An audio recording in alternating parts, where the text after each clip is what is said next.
ಹೊಂದುವಾಗ ಅವನಿಗೆ ಸಿಗುವಷ್ಟು ತಹಲೀಲಿಗಳಷ್ಟು, ಅವನಿಗೆ ಸಿಗುವಂತಹ ಕುರ್ಆನ್ ಪಾರಾಯಣೆಗಳಷ್ಟು. ಕಳೆದ ವರ್ಷವಷ್ಟೇ ನಮ್ಮನ್ನಗಲಿದ ತಸ್ಲೀಂ ಸಕಾಫಿ ಅವರು ಮದುವೆಯಾದ ಊರು ಇದು ಎಂಬ ಅರಿವಿದೆ. ಅದರೊಂದಿಗೆ ನಾನು ಹೇಳ್ತಾ ಇದ್ದೇನೆ, ಬಟ್ಟೆಮಲ್ಲಪ್ಪ ಎಂದು ಕರೆಯಲ್ಪಡುವಂತಹ ಕುಗ್ರಾಮದಲ್ಲಿ ಹುಟ್ಟಿ ಬೆಳೆದವರು. ಅವರ ಮರಣದ 7ನೇ ದಿವಸದಂದು ಅನೇಕಾರು ಸಯ್ಯಿದುಗಳು, ಉಲಮಾಗಳು ಇದ್ದಂತಹ ವೇದಿಕೆಗೆ ಕಾಸರಗೋಡು ಜಿಲ್ಲಾ ಮುಸ್ಲಿಂ ಜಮಾಅತಿನ ಅಧ್ಯಕ್ಷರಾಗಿದ್ದಂತಹ ಕಲ್ಲಕಟ್ಟ ತಂಗಳರವರು ಬಂದು ಭಾಷಣ ಮಾಡುತ್ತಾ ಹೇಳ್ತಾರೆ, ಈ ಬಟ್ಟೆಮಲ್ಲಪ್ಪ ಎಂಬುದು ನನ್ನ ತಂದೆಯ ಊರಾಗಿದೆ, ನನ್ನ ತಂದೆಯ ಕಬರ್ ಮಕ್ಬರ ಇರುವ ಊರಾಗಿದೆ.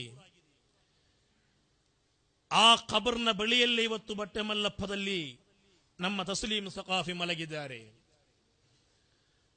ಎಂದು ಹೇಳುತ್ತಾ ಕಲ್ಲಕಟ್ಟ ತಂಗಳರವರು ಹೇಳುತ್ತಾರೆ, ಈ ಬಟ್ಟೆಮಲ್ಲಪ್ಪ ಎಂಬ ಊರು ಅತ್ಯಂತ ದೊಡ್ಡ ಕುಗ್ರಾಮವಾದ ಒಂದು ಪ್ರದೇಶ. ನನ್ನ ತಂದೆಯವರು ಯಾವತ್ತೂ ಕೂಡ ಹೇಳ್ತಾ ಇದ್ರು, ಬಟ್ಟೆ ಮಲ್ಲಪ್ಪ ಹೊಟ್ಟೆಗಿಲ್ಲಪ್ಪ ಅಂತ ಹೇಳಿ. ಆ ರೀತಿ ಹೊಟ್ಟೆಗೆ ಹಿಟ್ಟು ಕೂಡ ಇಲ್ಲದ ಒಂದು ಪ್ರದೇಶವಾಗಿತ್ತು ಈ ಬಟ್ಟೆ ಮಲ್ಲಪ್ಪ ಎಂಬ ಪ್ರದೇಶ. ಆದರೆ ಇವತ್ತು ತಸ್ಲೀಂ ಸಕಾಫಿ ಎಂದು ಕರೆಯಲ್ಪಡುವ ಒಬ್ಬ ಕಾರ್ಯಕರ್ತ ಈ ಸಂಘಟನೆಗೆ ಬೇಕಾಗಿ ದುಡಿದ ಕಾರಣದಿಂದಾಗಿ ಸಹಸ್ರಾರು ಮಂದಿ, ಲಕ್ಷಾಂತರ ಮಂದಿ ಆ ತಸ್ಲೀಂ ಸಕಾಫಿಯ ಹೆಸರಲ್ಲಿ ನಿರಂತರವಾಗಿ ಜಿಕ್ರ್ಗಳನ್ನು, ದುಆಗಳನ್ನು, ತಹ್ಲೀಲ್ಗಳನ್ನು, ಸಲಾತುಗಳನ್ನು ಹೇಳಿದರು. ಮಾತ್ರವಲ್ಲ, ಅವತ್ತು ಭಾಷಣ ಮಾಡಿದ ಈ ಕರ್ನಾಟಕ ರಾಜ್ಯ ಎಸ್ಎಸ್ಎಫ್ನ ಅಧ್ಯಕ್ಷರಾದ ಶಾಫಿ ಸಾದಿ ಉಸ್ತಾದರವರು ಹೇಳಿದರು, ನಿನ್ನೆ ರಾತ್ರಿ ಲಂಡನ್ನ ಒಬ್ಬ ಕಾರ್ಯಕರ್ತ, ಲಂಡನ್ನ ಕೆಸಿಎಫ್ನ ಒಬ್ಬ ಕಾರ್ಯಕರ್ತ ನನಗೆ ಫೋನ್ ಕಾಲ್ ಮಾಡಿದಾಗ ನಾನು ಕೇಳಿದೆ ಏನು ಮಾಡುತ್ತಿರುವುದೊಂದು. ಆಗ ಅವನು ಹೇಳ್ತಾನೆ, ಇಲ್ಲಿ ತಸ್ಲೀಂ ಸಕಾಫಿ ಹೆಸರಲ್ಲಿ ತಹಲೀಲ್ ಮಜ್ಲಿಸ್ ನಡೆಯುತ್ತಾ ಇದೆ. ಬಟ್ಟೆಮಲ್ಲಪ್ಪ ಎಂಬ ಕುಗ್ರಾಮದಲ್ಲಿ ಮರಳು ಹೊಂದಿ ಮಲಗಿರುವ ಒಬ್ಬ ಕಾರ್ಯಕರ್ತನಿಗೆ ಬೇಕಾಗಿ ಲಂಡನ್ ನಲ್ಲಿರುವ ಕಾರ್ಯಕರ್ತರು ತಹಲೀಲ್ ಸಮರ್ಪಣೆ ಮಾಡಬೇಕಾದರೆ ಈ ಸಂಘಟನೆಯ ಸಂಕೋಲೆ ಎಷ್ಟೊಂದು ಸುಭದ್ರವಾಗಿದೆ, ಎಷ್ಟೊಂದು ಅಡಿಪಾಯವುಳ್ಳದ್ದಾಗಿದೆ, ಎಷ್ಟೊಂದು ಸುಭದ್ರವಾಗಿದೆ ಎಂಬುದನ್ನು ನಾವು ಅರಿತುಕೊಳ್ಳಬೇಕಾಗಿದೆ. ಯಾರಿಗೆ ತೋರಿಸಲು ಸಾಧ್ಯ ಇಷ್ಟೊಂದು ಅಡಿಪಾಯವುಳ್ಳ ಒಂದು ಸಂಘಟನೆ? ಮಾತ್ರವಲ್ಲ, ಅವರ ಮರಣ ಹೊಂದಿ 40 ದಿವಸಗಳು ಹತ್ತಿರವಾಗುತ್ತಿರುವಾಗ ಶಿವಮೊಗ್ಗದ ಮರ್ಕಜು ಸಆದಾದಲ್ಲಿ ಶಹೀದುದ್ದೀನ್ ತಂಗಳರವರ ನೇತೃತ್ವದಲ್ಲಿ ನಡೆಯುವ ಆ ಸ್ವಲಾತು ಸಆದಕ್ಕೆ ಭಾಷಣಕ್ಕೆ ಬೇಕಾಗಿ ಹೋದಾಗ ಅಲ್ಲಿನ ಕೆಲವು ಕಾರ್ಯಕರ್ತರು, ಜಿಲ್ಲೆಯಾದ್ಯಂತವಿರುವ ಕಾರ್ಯಕರ್ತರು ಹೇಳಿದ ತಹಲೀಲ್ ಸಂಖ್ಯೆಯನ್ನು ನಾನು ನೋಡಿದಾಗ ಆಶ್ಚರ್ಯಚಕಿತನಾಗಿ ಬಿಟ್ಟೆ, ದಿಗ್ಭ್ರಮೆ ಹೊಂದಿಬಿಟ್ಟೆ.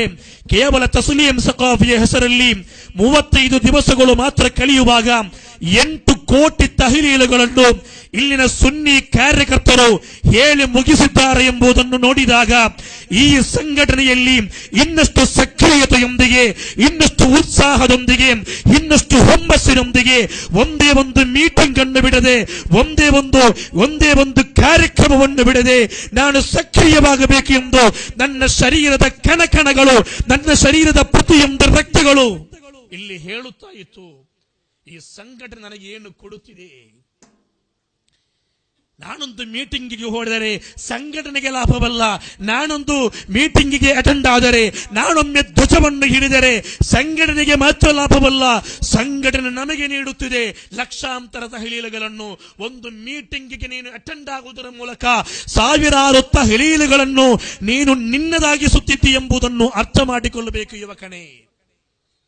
ನಮ್ಮಲ್ಲಿ ಕೆಲವು ಕಾರ್ಯಕರ್ತರಿದ್ದಾರೆ, ಆ ಕಾರ್ಯಕರ್ತರು ಕೇವಲ ರ್ಯಾಲಿಗಳಿಗೆ, ಕೇವಲ ಬಿಳಿ ವಸ್ತ್ರವಾಗುವ ಎಸ್ಟೀಮಿನ ರ್ಯಾಲಿಗಳಿಗೆ ಅಥವಾ ಇನ್ನಿತರ ಸಮ್ಮೇಳನಗಳಿಗೆ, ಇನ್ನಿತರ ಘೋಷಣೆ ಕೂಗುಗಳಿಗೆ, ಇನ್ನಿತರ ತಕ್ಬೀರ್ಗಳಿಗೆ ಜಿಂದಾಬಾದ್ ಕರೆಯಲಿಕ್ಕೆ ಬೇಕಾಗಿ ರೆಡಿಯಾಗಿ ನಿಲ್ತಾರೆ. ಊರುಗಳಲ್ಲಿ ನಡೆಯುವ ಯೂನಿಟ್ ಮೀಟಿಂಗ್ಗಳಿಗೆ, ಸೆಕ್ಷನ್ ಮೀಟಿಂಗ್ಗಳಿಗೆ, ಡಿವಿಷನ್ ಮೀಟಿಂಗ್ಗಳಿಗೆ ಅವರನ್ನು ಕಾಣಲು ಸಾಧ್ಯವಾಗುತ್ತಿಲ್ಲ.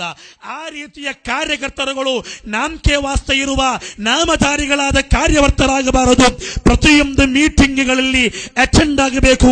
ಮಹಾನರಾದ ನೂರುಲ್ ಉಲಮಾ ಎಮ್ಮೆ ಉಸ್ತಾದರವರ ಮಾತಿನಲ್ಲಿ ಹೇಳುವುದಾದರೆ ಈ ಕಾಲದ ಜಿಹಾದ್ ಆಗಿದೆ ಎಸ್ಎಸ್ಎಫ್ನ ಎಸ್ವೈಎಸ್ನ ಮೀಟಿಂಗ್ಗಳು.